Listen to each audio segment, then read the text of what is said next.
আসসালামু আলাইকুম ওয়া রাহমাতুল্লাহি ওয়া বারাকাতুহু। মিথ্যা মামলার জন্য কোনো জবাবদিহিতা নেই, কোনো ক্ষতিপূরণ নেই। চিন্তা করতে পারছেন 54টা বছর দেশ কেমন করে চলেছে?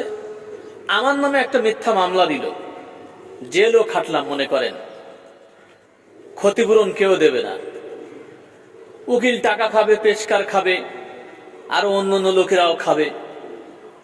বিচার ব্যবস্থা চিটারি এবং বাটপারি ছাড়া কিচ্ছু নাই।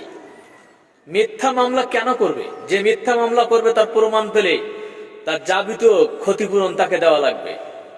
এরকম একটা সুন্দর দেশ চাই আমরা। ইউনূস স্যার বর্তমান ক্ষমতায়, যদি এইসবগুলো দেখতেন তাহলে আরো ভালো হতো।